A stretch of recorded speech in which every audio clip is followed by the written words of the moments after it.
home, working hard every day, living dreams for a pay stub. Yeah, straight up. 5 years later, like I said, I would make it on my way up. It's all love, coming from the nation, lay the foundation, true stuff. Yeah, too tough. So ayun, nandito tayo ngayon sa may Rusi Balatong. Dito lang to sa may Pulilan. So marami kayong makikita rito available na unit. So sa lahat ng mga naghahanap ng mga pang tricycle, meron tayong available dito. Yan, 125, 175, 150. Yan. So meron tayo ritong surf, yung bagong surf na 125. Marami silang available dito ngayon. Dito rin, surf 125 din. Puro surf dito. And then dito naman is Passion. Kulay black, halos kulay black nandito. Then konti lang yung kanilang mga repo. So marami tayo ritong RFI 175. Ayan, kulay matte black. So nakakamiss talaga si Pepe. Meron din pala ritong kulay gray. Glossy.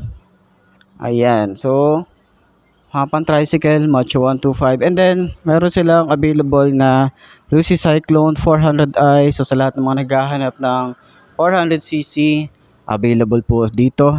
Isang unit. So, check nyo na lang dito. May-ari na ba nito? Wala pa. Wala pa. So, ayun. Puntahan nyo na lang dito para sa mga naghahanap nito. Wala pa siya may-ari. So, check nyo din sa ibang branch ng Rusi. Pero kung gusto nyo nito at malayo kayo, pwede nyo pahanap sa mga staff ng Rusi, pwede kayong magpa-deliver doon. So, sa branch nyo, okay? So, dito, puro mga pan-tricycle din. And then, karamihan talaga dito is Passion. Ayan, Passion. Ay, meron din pala ritong Rush. Ayan. So, meron din silang Rush dito. And, meron silang Bantul. Ito yung mga Bantul na bago. No, and tulad nito, Bantul, Rusi. Ito yung mga bagong design or yung decals lang naman yung binago sa kanila. So, meron silang kulay black, kulay red, and then kulay yellow, no? Piaggio. Yan, meron din sila dito, Apes ET or Apes ET. So, last time meron na rin tayo na itong vlog natong Apes ET ng Rusco. Ayan, available din yan sa Rusi branches. So, meron din sila rito, Rush, kulay black. Then, available pa rin sa kanila rito, yung Flex 125. Ito, cyan color. Okay? So, dito, surf. And then, may napansin ako dito. O nga pala, share ko na rin pala sa inyo to. Pwede na kayong magbayad through GCash sa Rusi. Ayan, installment para sa mga G-Gibbs. Powered by Fuse. Pay later with G Credit powered by CIMB. Ayan, ito yun. Yung Fuse tsaka CIMB. So, sa mga Rusi or dun sa mga Rusi owner natin dyan na hindi nakakadaan sa mga branch para magbayad, ayan, meron na kayo. Pwede na kayo sa GCash magbayad mismo dun sa mga loan na motorcycle. So, yun na nga, balik tayo rito. Meron ako napansin dito, no, may napansin ako dito sa Titan dahil nga dala ko yung Falcon X400, tapos ito yung Titan 250 na FI ng Rusi. So napansin ko dito sa handlebar niya medyo hawig siya. Hawig siya. Papakita ko na lang din yung Falcon kung ano itsura. Ayan, 'di ba? So sa Falcon kasi naka TFT display, pero dito rin naman sa Titan naka fully digital na rin siya. Yan. So, yung Falcon, meron sa side na USB port. Meron ding USB port itong si Titan. Ayan, nandito sa kanyang panel gauge. So, mahirap lang talaga siyang tanggalin. Mahirap siyang tanggalin dito, Ayan, basta meron siyang USB port. Mahirap siyang tanggalin. Pero, ito, yung kanya ignition key, simple lang din. Sa mga switches, simpleng-simple lang. Hindi siya ganun ka-premium. Then, yung tank, halos di nalalayo din yung design. Maganda rin yung kanyang tank cap dito. Mukha siyang pang big bike din talaga. And then, malaki din yung kanyang fuel tank capacity. And then, napansin natin dito is halos same nung itsura ng Falcon tsaka itong si Rusi Titan. Yung design niya, ito mas black. Mas parang mas bagay yun dun. Diba? Halos same lang, May stitches lang dito. Tapos same ng design dito. Ayan, oh. Tingnan nyo naman, di ba? Mayroon din siyang malambot na foam.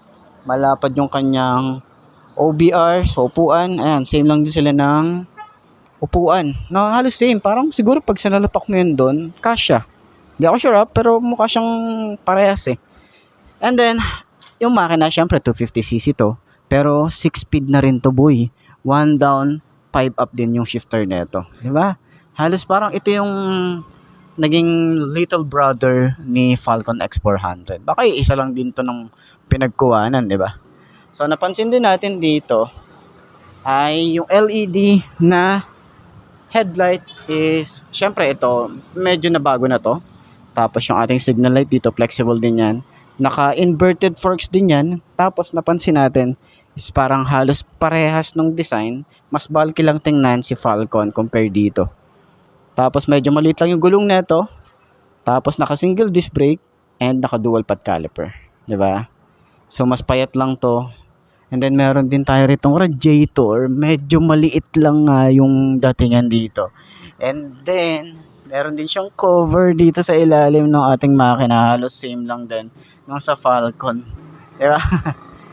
And yung tambucho parang halos same lang din. Pero ito kasi naka-single exit lang to, itong muffler niya.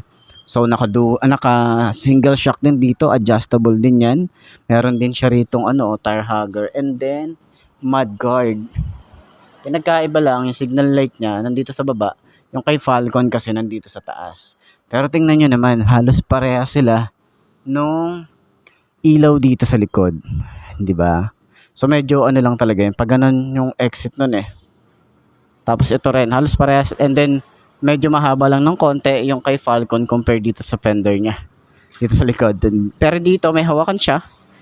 May hawakan din naman si Falcon dito sa side. And yung ating disc brake end. Meron din siyang disc brake dito. Naka-single pad caliper din tayo rito. Diba? Medyo payat lang din itong tires niya rito sa likod. Yeah, di ba? Halos parehas lang sila. Di ba? Nung nakita ko to, natawa ako eh.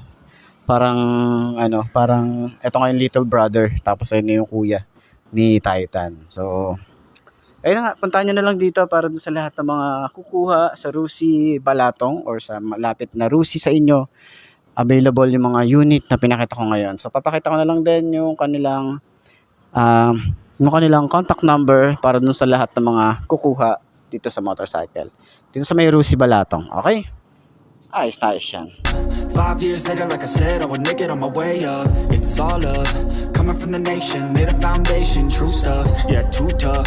We ain't giving up on our dreams, everything is ahead of us. Stay true to your path, it's not where you start, it's all where you're at. It's where you end up when your back's to the mat. Do you cripple to flat or get up off your back? Deliver these facts to see them react. The stadium's packed, they all gonna snap. The motivated attract, the escalated attack. The frustrated hit back, yeah, we move fast.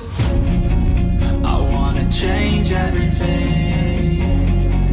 I swear I'll do anything just to get where I wanna be. I won't stop till I'm free. I won't stop till I'm free. I won't stop, no. I won't let go. I won't drop. So ayun na nga mga best, no? Ito na ba ang motor? Nababagi sa'yo kung ito na nga ay markahan mo na yan at mag-subscribe ka na sa aking YouTube channel. I-click mo na rin yung notification bell para updated ka sa lahat ng videos na upload natin. Dito araw-araw sa laging tatandaan, wala sa brand ng motor na tatagalan. Kundi na sa pag-aalaga mo yan, tatagal yan, ayos na ayos yan. So kita na lang ulit tayo bukas. I'm Mark D. Ciao. Maraming salamat sa inyo. Bye-bye!